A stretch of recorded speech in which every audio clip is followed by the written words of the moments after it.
Hello, everyone. I hope you are all doing very well. I decided that because we are approaching the end of the year, most of the videos that I'm going to be uploading for the remainder of the year are going to be either book reviews, because I know a lot of you have asked me to do that. And so I'm here for you. And I'll be doing book reviews of different things, and also just miscellaneous, some of the miscellaneous topics that have been coming up. And then starting in January, I've got a surprise for you all. Starting in January, I am in possession of something that I think some of you will find very interesting and fascinating, and I was able to get my hands on it, and so I'm very happy that I was able to procure. But I don't want to give it away just yet. I'll show you in January, God willing, what I am referring to.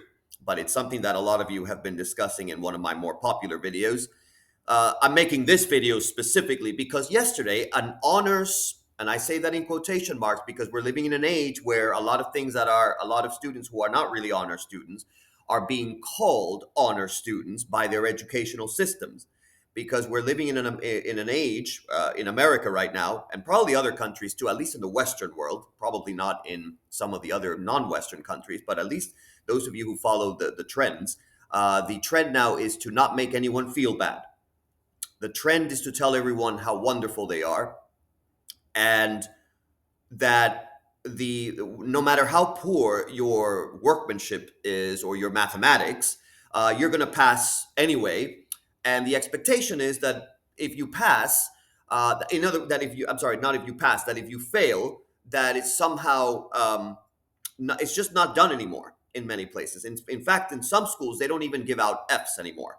Students do not, even though a student can definitely earn an F for lack of knowledge. But anyway, this video is going to be about the discriminant. And I was shocked, horrified that an honors student, maybe I shouldn't be surprised these days anymore, but an honors student was making a lot of mistakes. And he's in honors, to be specific, he's in honors algebra 2. Honors algebra 2. Can you imagine that? And so I came up with we actually covered in our short session, we only had an hour session yesterday evening, and we covered the discriminant. And then now he's a bright student. So it's not his fault. I'm not blaming him. He's just not been exposed to it. He said, wow. Once we went over every single principle related to quadratics, related to the discriminant and some issues with quadratics, his eyes just popped out. He said, I'm seeing the big picture now. And he said, I've never had so much rigor in my classes. So there you go. And then I thought, speaking of the education system, I thought of the concept of progress, because progress is not simply a material. We're living in an age where people often think that we're always making some kind of progress in the name of equality, by the way.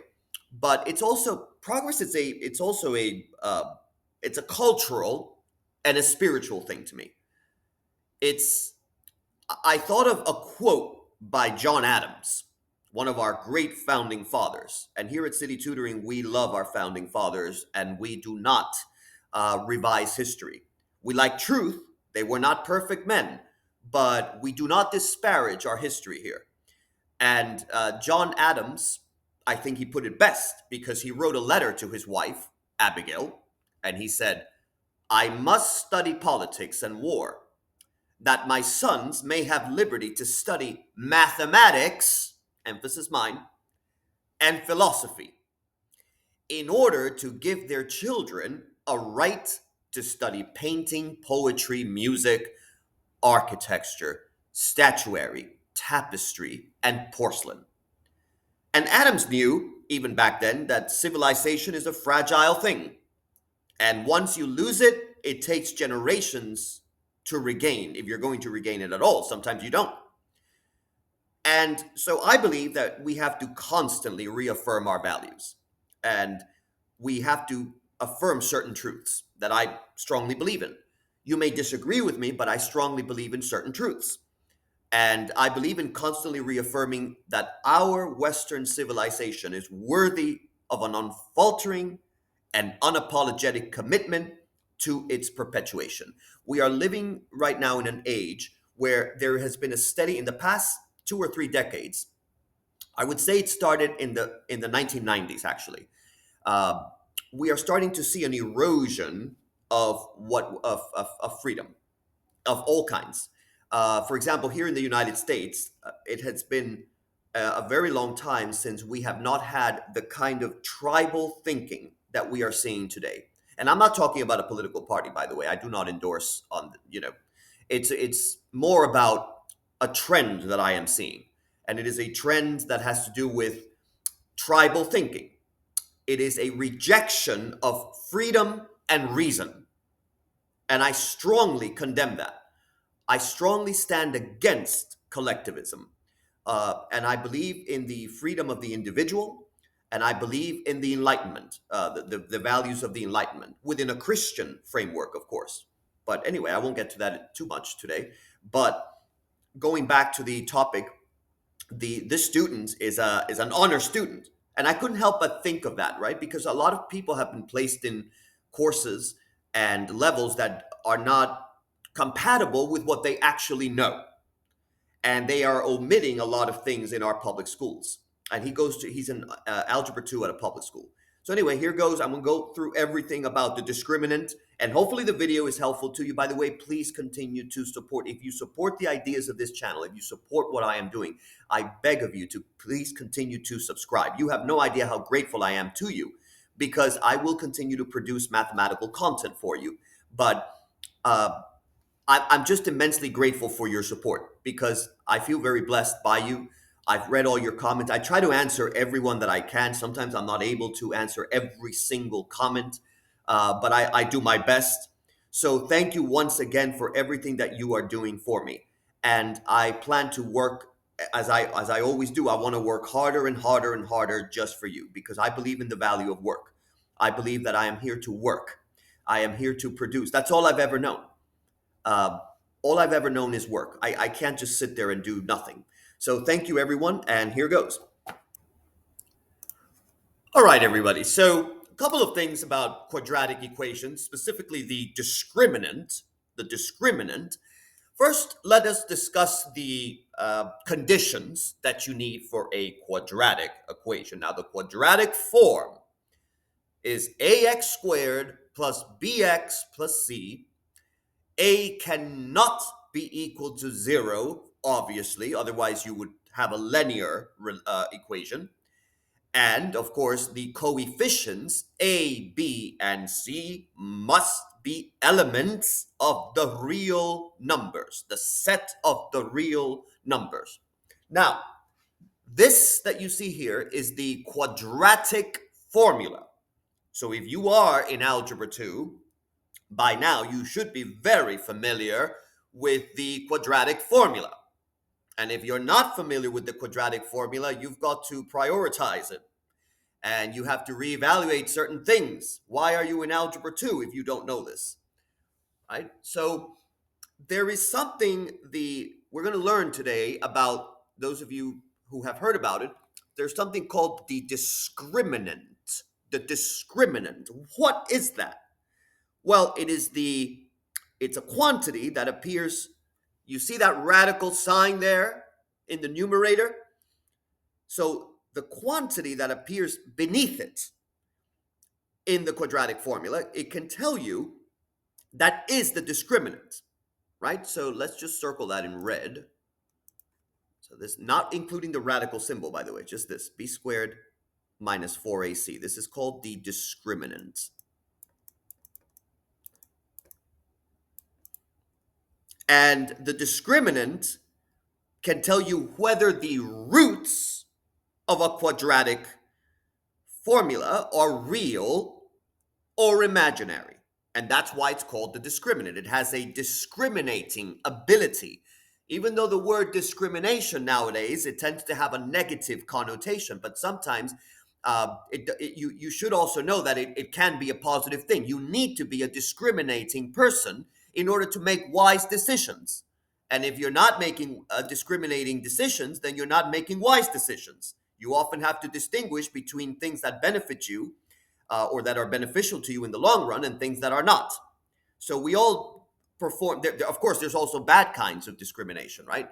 So, but anyway, this has a discriminating ability, and if an equation that has integral coefficients has any real roots, the discriminant can tell you whether or not the roots are rational, right? So there's a couple things that you need to know about the discriminant. I'm noticing a lot of gaps, a lot of gaps in knowledge in this. Even at students taking the SAT, some of you might be taking the SAT, so you know what I'm talking about. This is actually tested sometimes on the SAT. Maybe not, definitely not to the extent we're going to do it in this video, unfortunately, but they do expect certain knowledge of the discriminant. So first thing is, if your discriminant is, it always does that. All right, b squared minus 4ac,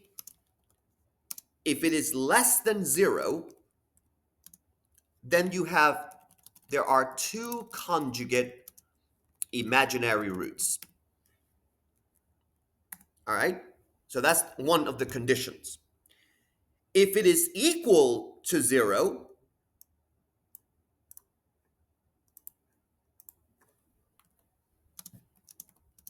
then that means that there is one real root.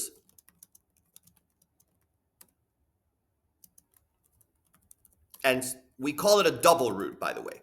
We call it a double root. Then, if it is greater than 0, there are two different real roots. All right? So make sure you know this, because this particular lesson is going to be drawing on that. So how do you choose a method of solution when you are confronted with a quadratic equation? So you can use the quadratic formula up here to solve any quadratic equation. But sometimes, and oftentimes, you'll find it's a lot easier to factor or complete the square.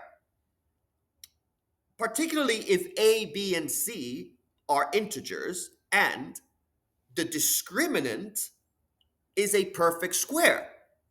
How many of you know that? Let me know in the comments down below. Let me write this down for you all. If the discriminant is a perfect square, you can factor.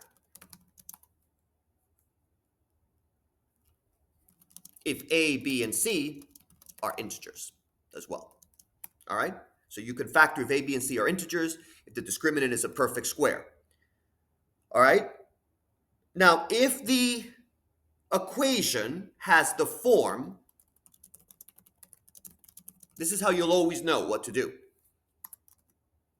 If you have, let's say, x squared plus even number, the coefficient I'm talking about, right? The coefficient in front of b. If b is an even number plus the constant, then in this case, completing the square is usually the easiest method. So in other situations, the quadratic formula is usually easiest, especially if you have to solve an equation like, for example, what if you had, let's say, px squared plus qx plus r equals 0. If you had to solve something like this, where the coefficients here, you can see that they're variables. Well, and the values, we don't know what the values are, right? So in that case, you would probably make use of the quadratic formula. It would be a lot easier. All right? So going by these conditions that we've discussed, have a look at these conditions first. Make sure you internalize everything, right? These are all the restrictions and the conditions. So the first question I asked my student yesterday, by the way, he came to me not because he was having trouble in his class, but because he wanted to see if I noticed. We're doing we do sessions where we notice if there are any gaps or deficiencies in your mathematical knowledge, because he was already suspicious. He said, how can I be getting straight A's in school and I don't feel that I actually know a lot of math? So he came to us, and to see what we can detect, if anything. So let's use a sample problem that I gave him, and let's see what you think. What is the value of the discriminant in the following equation? If you have x squared, and then we're going to do plus, or rather minus, we should say. Let's do, trying to insert here.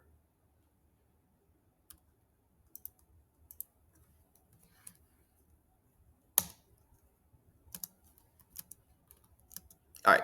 What is the value here of the discriminant? So that was the first question that I asked the student. And he got it correct. So he said, okay, that's easy. B squared, the value of B here. Well, first try it yourselves and let me know what you get.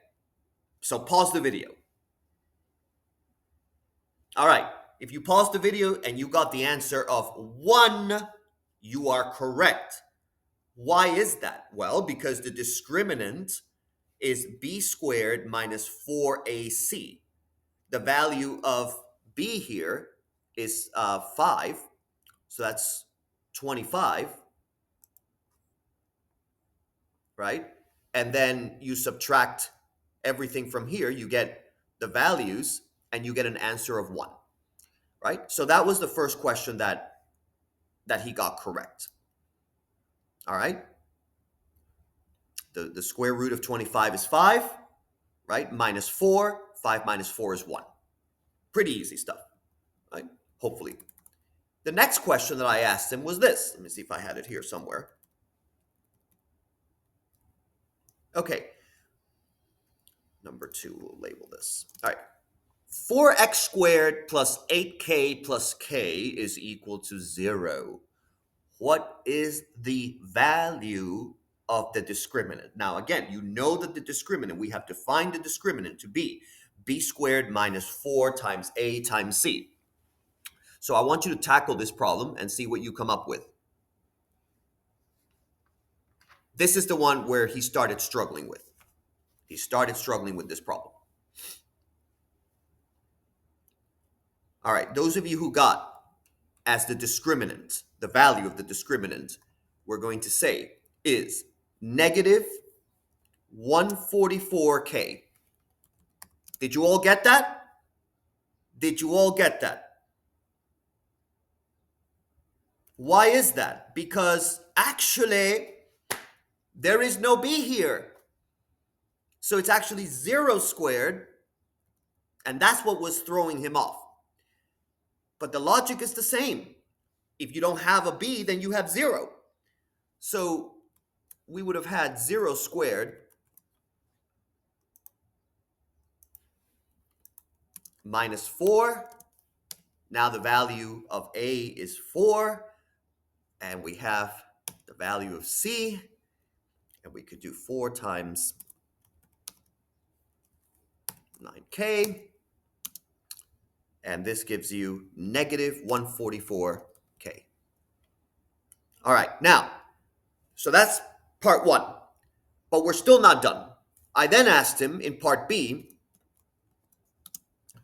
for what value of k will the equation have a double root? For what value of k will the equation have a double root? Now, student also struggled with this, even though I had just gone over with him the conditions of when this happens. What did we just say earlier in this video? We said that the discriminant, there is a double root when the discriminant is equal to 0. We already have the discriminant here, and therefore we got to set it equal to 0. We have negative 144k equals 0. And therefore, well, k has to be 0 then. Done. We're still not done. Part C. For what values of k will the equation have 2 real roots? Well, if you know, starting at this point, by the way, when he realized, he had to think about it a little bit, but then he realized, he said, well, I mean, if this is the first condition, has to be equal to 0, then the conditions also say that if we're going to have 2 real roots, that means that the discriminant must be positive. And therefore, negative 144k is greater than 0. We must divide on both sides by negative 144. However, remember from inequalities, if you are dividing by a negative, you switch the direction of the sign. And therefore, the answer is negative 144 becomes less than 0, and therefore, k must be less than 0. So all values less than 0 for k, the equation will have 2 real roots. Finally, part D. For what values of k will the equation have imaginary roots? Well, this one, at this point, the student, it clicked. He said, well, that's easy, right? That means that it has to be less, the discriminant has to be less than 0. That means negative 144k is less than 0, and therefore, once again, we switch the sign, and that means that in this case, k has to be greater than 0 in order for you to get imaginary roots. Let me know what you think of these problems, and let me know if you had trouble with them. Let me know if this is easy for you. I hope that it's easy for you, and if it's not, then we got to talk. We have to speak about these things. All right? Now, let's say, actually, I want to ask another question about this. I don't want the euros. Definitely not the euro sign. I'm happy with dollars. But so what if I asked you to name 3 values for k for which the equation has rational roots? Rational roots. Well, there's a theorem that in order for this to happen, well, actually think about it. Think about it first, pause the video, and then let me know what you got.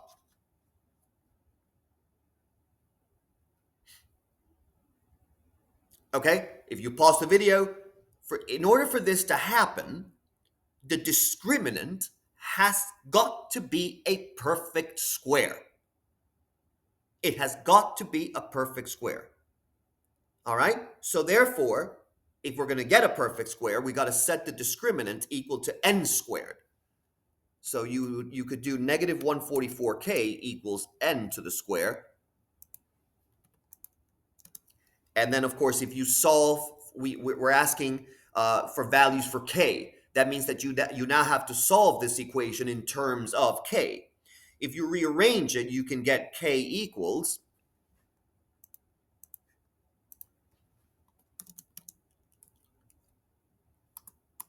negative n squared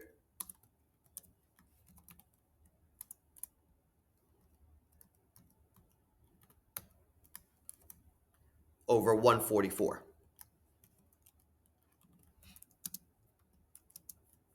Now that you have this, you can plug in integer values for n. Right? So you could pick some. I mean, you could do, if it's 12, then that means you're going to get 12 squared.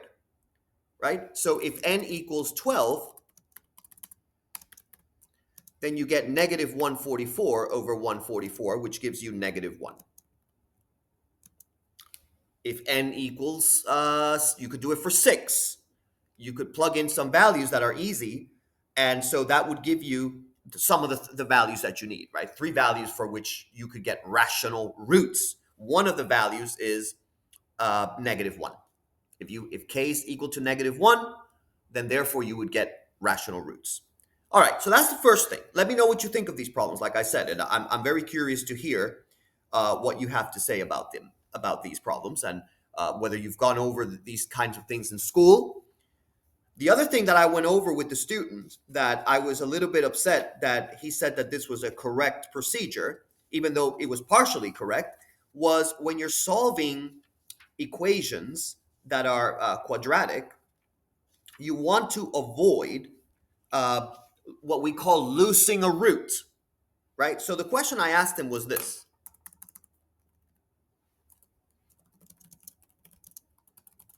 Is this a correct procedure?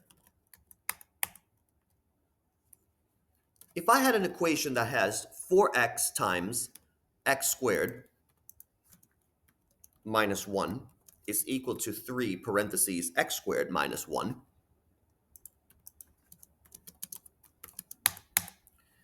I told him that I could do this.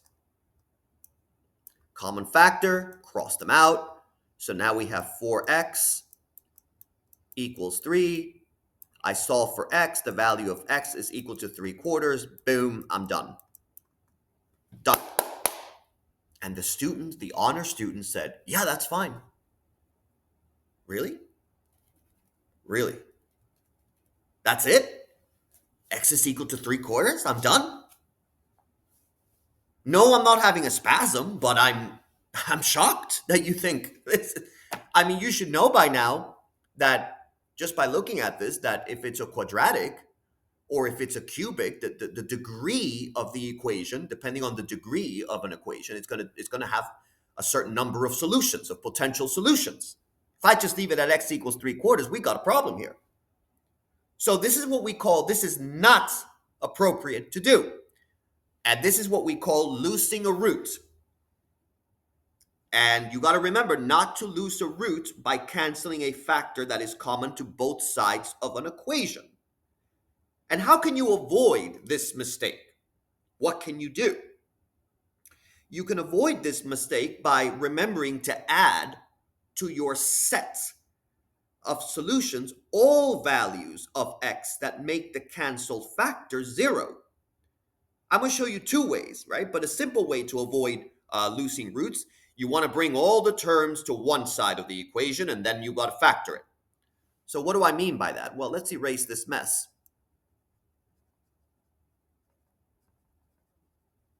What you can do is we have x squared minus 1.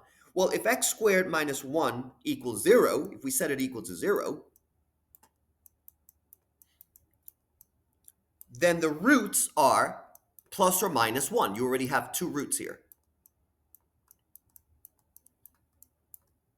You have plus or minus 1. Now, if x squared minus 1 does not equal 0, you got to remember that condition as well. If it does not equal 0, then you can cancel. I say that in quotations. I don't like that expression, but I use it because a lot of students know what I'm talking about when I say it. But technically, so you get here, you can cancel, and you do get 4x equals 3, and then x would be 3/4. And it makes sense, right? Because the original equation would give you a cubic. So plus or minus 1 and 3/4. That's one way you can look at it. Another way you can look at it is to kind of break it up into factors. So you could do, I'm just going to write it out. You could do set it equal, the original, you got to set it equal to 0. So you have 4x squared minus 1 minus 3 times x squared minus 1 equals 0. That looks like a z. Sorry. Equals to 0. All right. And now you're going to use these factors. You have x squared minus 1. So this can be, if we break it up by factors, x squared minus 1. And then this goes with this. and I'm missing an x here. There we go. So this is 4x minus 3, which equals to 0. And that would automatically give you your 3 roots. Plus or minus 1, in this case, right? And then in this case, 3/4. So thank you for watching this video. I hope it was useful to you because we're going to be talking a lot more about quadratics as well. I'm going to give you some tips in a subsequent video, probably today. I've got a couple things happening this morning, but I will try and upload another video today with more tips on quadratics. Thank you all. Thank you for your support. Thank you for your comments as well, and for being such a great help to me in this channel. And if it was helpful, as I always say, as they say, smash that like button and subscribe. Thank you all.